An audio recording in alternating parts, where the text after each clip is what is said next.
Nothing changes without individuals. Nothing remains without institutions. This remarkable institution that I'm so proud to return to, Hampshire College. I come from an institution in some ways that's similar, which we call a noble experiment. First of all, how many of you listen to or watch Democracy Now? Well, for those of you who don't, just check out democracynow.org. It's a public television, radio, news hour that broadcasts on over 1,100 public TV and radio stations around the country and around the world and translated into Spanish. A global, grassroots, unembedded, independent, international investigative news hour. First, I want to congratulate the graduating class of 2013 and also say congratulations to my family member, Katie Hoffmeister, wherever you are out there. Wave. There you are. It is such an honor to be with you. I originally come from Pacifica Radio, which was founded in 1949, almost 65 years ago, in Berkeley, California. It was founded by a war resistor. When he came out of the detention camps after World War II, Lou Hill said, "We need a media outlet that's not run by corporations that profit from war, but run by journalists and artists." That's how Pacifica was born. Not run by corporations that George Gerbner, the former dean of the Annenberg School of Communications at University of Pennsylvania, said, "Not run by corporations that have nothing to tell and everything to sell that are raising our children today." And so Pacific was born. The first station, KPFA in Berkeley, 1949. The second station, KPFK in Los Angeles, 1959. My station in New York, 1960, WBAI. 1977, WPFW in Washington. 1970, the same year that Hampshire was born, 1970, KPFT in Houston was born. Now that's an interesting station. It's the only radio station in the country whose transmitter was blown up. They had just gone on the air, and the Ku Klux Klan strapped dynamite to the base of the transmitter and blew it to smithereens. Now, you know, it's not as if Pacific had money for advertising its new station. And so the silver lining was it kind of blew it into the consciousness of the potential listening audience of the people of Houston. When they finally got back on their feet and they rebuilt the transmitter, I think it was in the middle of Arlo Guthrie singing Alice's Restaurant, that they blew it up again. Now, I don't know if it was the Grand Dragon or the Exalted Cyclops, because I often confuse their titles, but he said it was his proudest act. And I think that's because he understood how dangerous independent media is.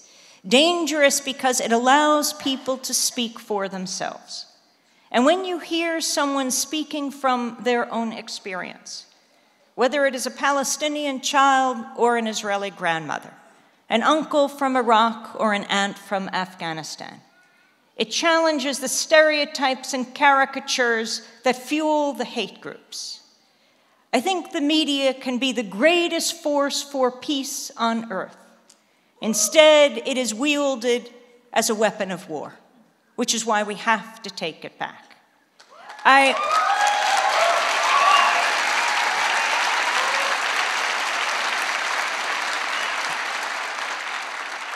You know, the group FAIR, Fairness and Accuracy in Reporting, FAIR.org, did a study in the lead up to the invasion of Iraq. It was February 5th, 2003, that then General Colin Powell, the Secretary of State, gave his push for war at the UN, which was the nail in the coffin for so many, when he said the evidence was in that Saddam Hussein had weapons of mass destruction. It is a speech that he calls a stain on his career. So FAIR did a study of the 2 weeks around that speech, about 6 weeks before the invasion of Iraq. And he looked at the 4 major nightly newscasts: ABC World News Tonight, CBS Evening News, NBC Nightly News, and the PBS NewsHour. There were 393 interviews done around war in that 2-week period. 393. Guess how many were with anti-war leaders? This was about the time when about half the population was for war and half against the war. 393 interviews, only 3 were with anti-war leaders. 3 of almost 400. that is no longer a mainstream media. That's an extreme media beating the drums for war. I really do think that those who are concerned about war and peace, who are concerned about the growing inequality in this country, who are concerned about global warming, the fate of the earth, are not a fringe minority, not even a silent majority, but the silenced majority, silenced by the corporate media, which is why we have to take it back. And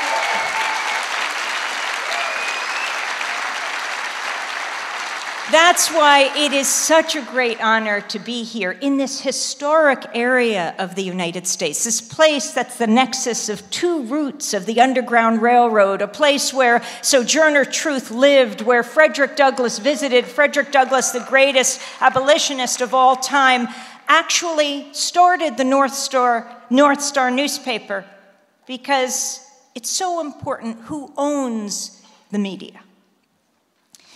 Now, also want to give a shout out to the JB scholars here. The fact that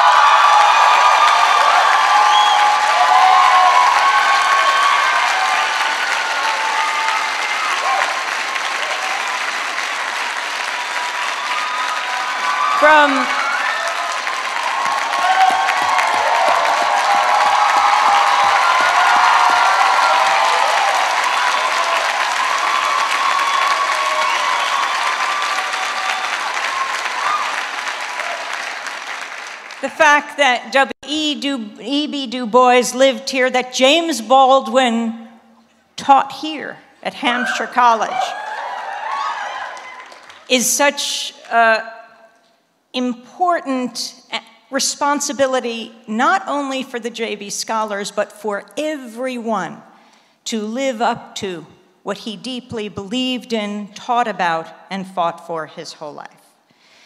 I want to talk, though, about Frederick Douglass. You know, he was born on the eastern shore of Maryland, and he was enslaved as a youth and a teenager, and it might not surprise you to know he was a troublesome slave. And so he was handed over to a man known as the slave breaker, a guy named Ed Covey. His property was Mount Misery. Frederick Douglass was brought there, and he tortured Frederick Douglass. He beat Frederick Douglass, but Frederick Douglass fought back.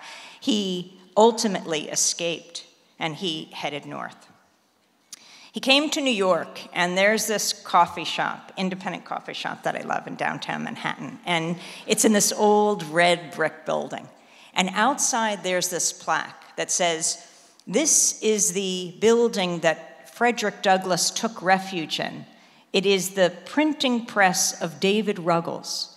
David Ruggles, born a free black man in Connecticut and lived just down the road here, also sanctifying this place, this area of the United States.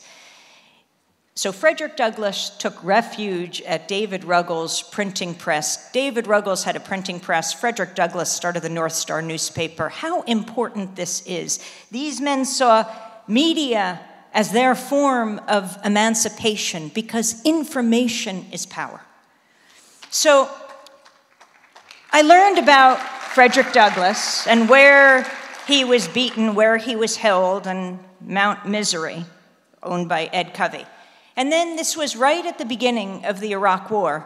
I learned that Mount Misery is today owned by, or was in 2003 just bought by, Donald Rumsfeld.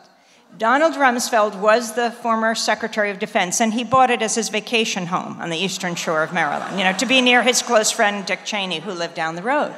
And I thought, is this possible that now Donald Rumsfeld owns Mount Misery? And so me and my colleague, Dennis Moynihan, who writes the column with me every week and is here with me today, we headed down to St. Michael's because, you know, I'm a journalist, and I hope all of you journalists and anyone in whatever studies you're engaged in, you double check and triple check the facts. I mean, and quadruple check the facts and check them again and then again.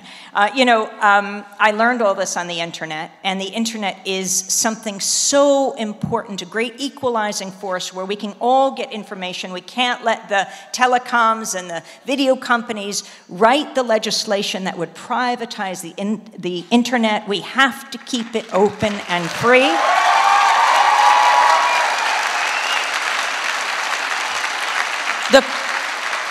I'm going to talk really fast. So the corporations, have been globalizing for a long time, but it's the internet that allows us to grassroots globalize, and we have to be able to keep it unfettered. And that is why, well, it's absolutely critical, but it can also be a worldwide rumor mill, so you have to check everything you read. So we went down to St. Michael's, Maryland, and when we got to St. Michael's, we're going to check out this place, I realized we only had about an hour. I had to speak in Washington, D.C. It was a Sunday morning.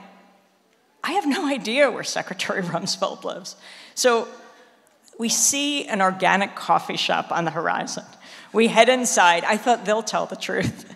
So they said, what would you like? I said, I'd like to know where Secretary Rumsfeld lives. They said, oh, just go down the road. You'll hit Mount Pleasant Road. Don't go down that road. You make a right and another right. You'll hit Mount Misery Road. Go down the road, and that's where he lives. Okay. We're on to something. Yes, the internet should be protected. And so we went outside, we drove, we didn't go down Mount Pleasant, we made a right and another right. It seems we couldn't go right enough. But we then went down the road, and we see the, black tinted windows of the Secret Service SUV, and we know we've arrived. So I get it very quickly. I've got my video camera, and I'm zooming in as they're zooming out. And I'm thinking, does Secretary Rumsfeld know the significance of the place that he now owns? But sure enough, I see a stake in the ground right next to the driveway that says Mount Misery. So we head off to this ancient black church down the road. They're just about to have their services, and I go inside, and older folks are sitting in the sanctuary, and I ask an older woman, I was wondering if you could comment. We just went over to Mount Misery. This is such a historic place. I mean, Frederick Douglass was born here. He was tortured there, and now Secretary Rumsfeld, who is known for torture, like at Guantanamo and in Iraq, Abu Ghraib, he owns Mount Misery. Could you say something about this? And she said, we're in church right now. I can't comment.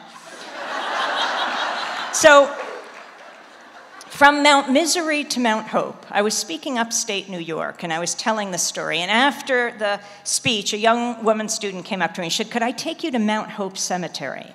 I said, I'm leaving at 6 in the morning for a talk in Denver. I'm so sorry. It was the middle of a huge snowstorm. And she said, I'll meet you at 4. Now, with that kind of persistence, how could I say no? So we pull up at 4 o'clock in the morning. She's waiting in her ski parka, and she's covered in snow. And we walk over, and she shows me the tombstone of Frederick Douglass at Mount Hope Cemetery. We wiped the snowflakes off, and it was amazing. And she said, would you come over with me one more place in this vast cemetery? And I said, I really should, please. Okay. So we go over to the tombstone of Susan B. Anthony, who's buried next to her sister. I then told the story at Wesleyan College, and a woman came up to me after and said, and then did you go to Susan B. Anthony's house? Because right near it is a statue, not of a general, but of Susan B. Anthony and Frederick Douglass having tea together. See, they were not only allies, they were friends. And this is what is so significant. These are the movements that have made this country great.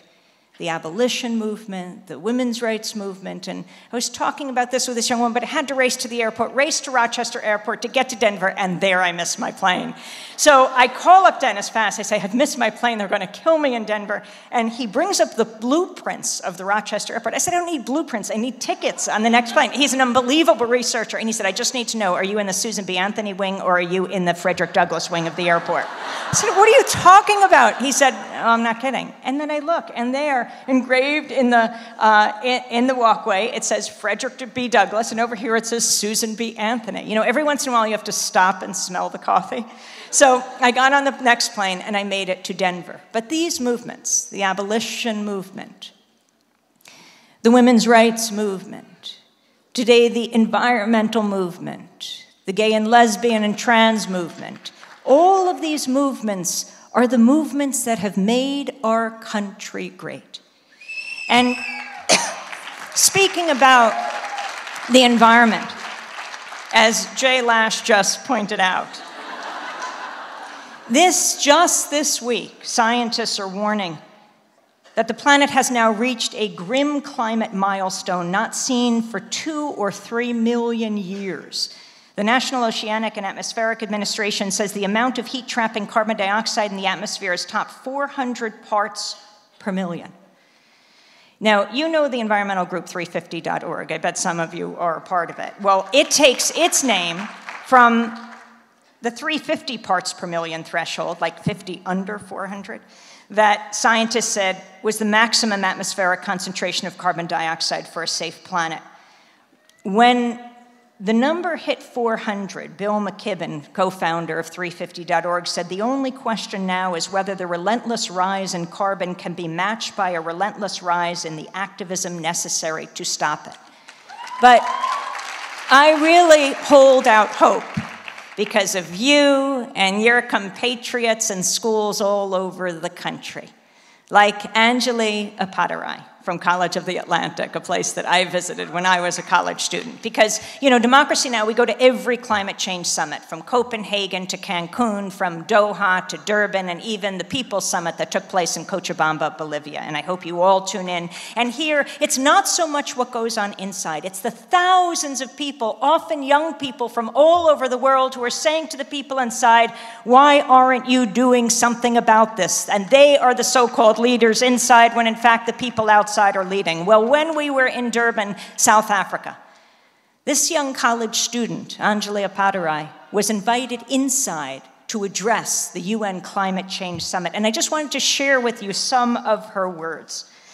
She says, I speak for more than half the world's population. We're the silent majority. You've given us a seat in this hall, but our interests are not on the table. What does it take to get a stake in this game? Lobbyists, corporate influence, money? You've been negotiating all of my life. In that time, you've failed to meet pledges, you've missed targets, you've broken promises. You've heard this all before, though, she said. She said, we're in Africa, home to communities on the front line of climate change. She said the International Energy Agency tells us we have 5 years until the window to avoid irreversible climate change closes. The science tells us we have 5 years maximum. You're saying, give us 10, she said to presidents around the world. She said the most stark betrayal of your generation's responsibility to ours is that you call this ambition. Where's the courage in these rooms? Now is not the time for incremental action. In the long run, these will be seen as the defining moments of an era in which narrow self-interest prevailed over science, reason, and common compassion. And then she started to wrap up. She said, there is real ambition in this room, but it's been dismissed as radical, deemed not politically possible. Stand with Africa. Long-term thinking is not radical. What's radical is to completely alter the planet's climate, to betray the future of my generation, and to condemn millions to death by climate change. What's radical is to write off the fact that change is within our reach. She ended up by saying, respect the integral values of humanity, respect the future of your descendants. Mandela said, it always seems impossible until it's done. So she addressed the delegates, distinguished delegates in governments around the world, governments of the developed world, deep cuts now, get it done. I have hope in the future generation dealing with what is the most serious challenge we face in the world today. And I wanted to end with a story that I think exemplifies this, from environmental rights to human rights to the rights of us all. And it relates to Hampshire College in particular, which is so deeply meaningful to me today. I had the opportunity to go to East Timor many years ago. It's a free country today, but it was occupied by Indonesia for a quarter of a century, and it experienced one of the worst genocides of the late 20th century. How many of you have heard of East Timor? Well,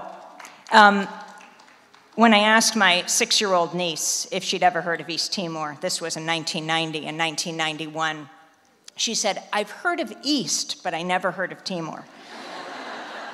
So I had the chance to go there with a colleague, a remarkable journalist named Alan Nairn, in 1990, and then again in 1991. Let me just tell you a little about it. It's 300 miles above Australia. It was occupied by Indonesia December 7th, 1975. It was a country that was colonized by Portugal for hundreds of years, but then they left. And they were supposed to go independent, but then Indonesia, with the fourth largest army in the world, attacked. December 7th, 1975. President Ford was president then. Secretary of State was Henry Kissinger. They went to Indonesia. They met with Suharto, the long-reigning dictator. They gave the go-ahead for the invasion. And the next day, on December 7th, the Indonesian military invaded. Why does that connect to us? Because Indonesia was armed, trained, and financed, their military, by the United States. 90% of the weapons used were from the United States. Indonesia invaded East Timor by land, by air, and by sea. And then they closed the country to the outside world and commenced the slaughter. They killed more than a third of the population of Timor over that quarter of a century. It was worse than Pol Pot's Cambodia. You know about Pol Pot and the terrible deeds he did in Cambodia, because the US considered Pol Pot an enemy of the United States. And so the reporters dutifully wrote this down, and they should have reported it. But in the case of Indonesia, the US had supported the long-reigning dictator. It wasn't only President Ford. It went on to Carter. It went on to Reagan. It went on to Bush. It went on to Clinton. It was a bipartisan affair.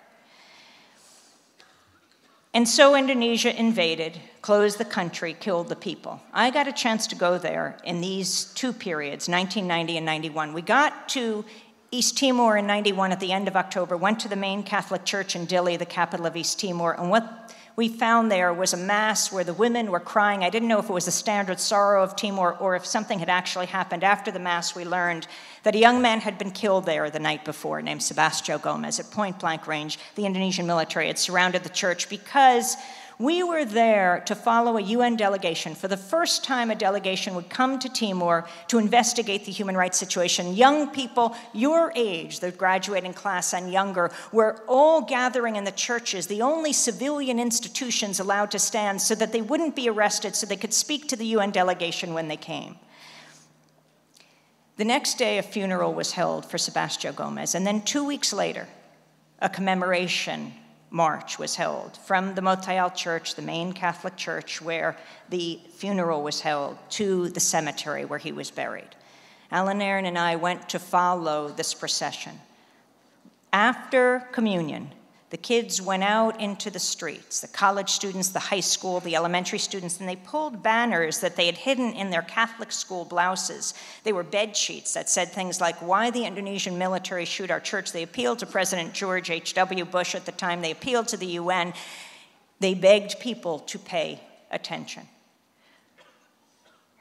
We went out into the streets. We followed the people as they coursed through this geography of pain. Thousands joined in the streets as they marched through the streets of Dili. They would pass hotels where Timorese were held at the back, officers' homes where Timorese women were raped. We would go to the barracks, we would pass them, and that's where Timorese were disappeared, and the police stations where the Timorese were killed. And we went through this geography of pain to the Santa Cruz Cemetery where Sebastião and so many other young people were buried. And the people marched, holding up their hands in the V sign, unbelievably brave, shouting, "Viva East Timor, viva independence, viva Sebastião." In this land where there's no freedom of speech, no freedom of press, no freedom of assembly, they dared to march together. When they got to the cemetery, they were terrified but exhilarated.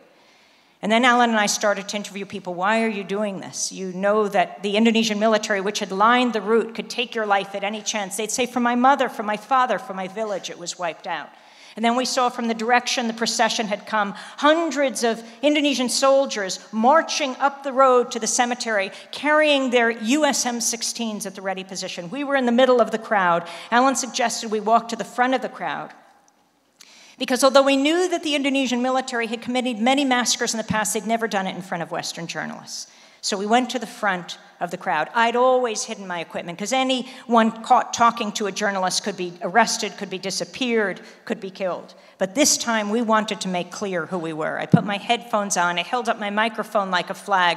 I put my typewriter, my tape recorder, I slung it over my shoulder, and Alan put the camera above his head. We walked to the front of the crowd. The soldiers marched up 10 to 12 to 15 abreast. And they came around the corner, and without any warning, without any hesitation, without any provocation, they swept past us and opened fire on the crowd, gunning people down from right to left. The first to go down, a little boy right behind us holding up his hands in the V sign. A group of soldiers then gathered around us, and they pulled the microphone from me. They were shouting two things as they beat me to the ground with their boots and their rifle butts. Alan got a photograph of them opening fire, and then he threw himself on top of me to protect me, and they took their US M16s like baseball bats, and they slammed them against his skull until they fractured it. So we're laying on the ground, Alan's covered in blood, they're killing everyone around us. They'd stripped us now of everything, and they're shouting two things. They're shouting, politique and Australia. Politique, they were saying, this was political for us to witness this, but that is our job as journalists, to go to where the silence is. And they were shouting Australia. They were demanding to know if we were from Australia, and we knew how dangerous this was. Because you see, 17 years before, when Indonesia invaded East Timor, there were 5 Australian-based journalists covering the invasion. They got them in a town called Balibo. They lined them up against a house, and they executed them all. The 6th journalist that was left ran into a radio station in Dili, the capital. He was reporting for the World. His name was Roger East. They grabbed him from the radio station, and as he shouted, "I'm from Australia," they shot him into the harbor with so many thousands of Timorese. The Australian government hardly protested the killing of their journalists. We believe because years later, Australia and Indonesia would sign the Timor Gap Treaty, dividing Timor's oil between Australia and Indonesia. Oil is the source of so much pain in the world, which is why it is also such an honor to be here with the direction Hampshire is taking, striving for sustainability. It matters here, and it matters all over the world. So as we lay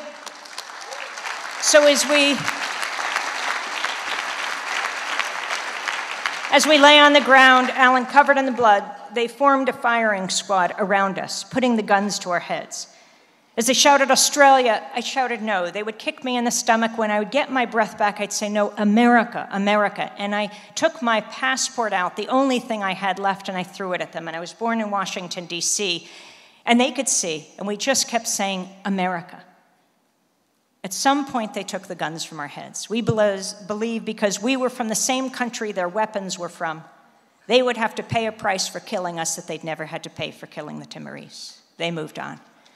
We were able to get to the bishop's house, Bishop Carlos Jimenez Bello, who later won the Nobel Peace Prize. So many thousands were taking refuge there, but we knew we had not succeeded in stopping this massacre. They killed more than 270 Timorese on that day, and that was one of the smaller massacres. We knew we had to get word to the outside world. Only pressure from the outside would make the difference.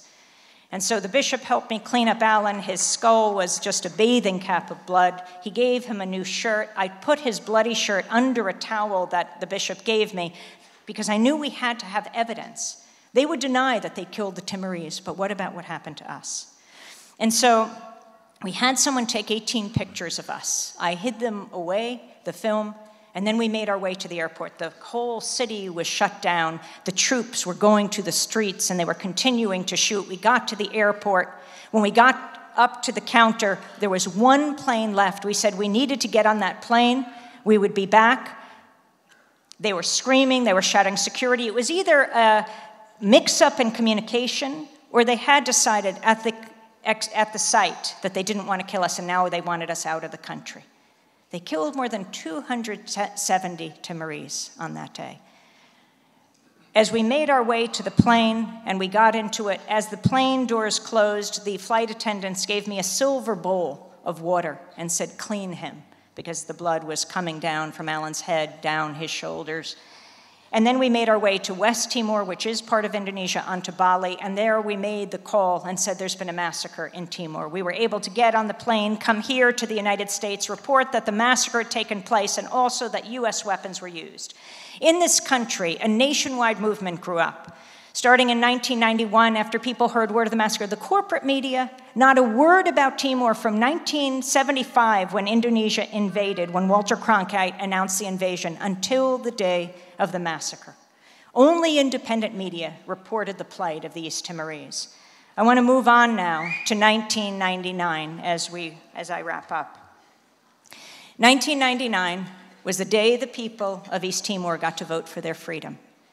Because of the activism of people all over the world putting pressure on the UN held a UN-sponsored referendum. I attempted to get into East Timor. You see, the Indonesian military called Alan, Aaron, and I a threat to national security and said we could not return. But I tried to get in. I was caught by the military in Bali. They deported me. I went the next day to Jakarta. They deported me. But Alan did get in. And someone else got in as well. He was a young Hampshire graduate named Sander Tunis. Sander Tunis, who was there also to document what was happening in 1999, when the people of East Timor voted for their freedom overwhelmingly. Sick grandmothers would be taken by bed to the voting booth just so they could make that their last act. And Sander was there to document that as well. Sadly, on September 21st, 1999, Sander was killed as he made his way to the Santa Cruz Cemetery, where that massacre had taken place 8 years before. And I want to honor the Sander Tunis scholars who are here, the scholars who are here to study peace and international studies and journalism, how important that is.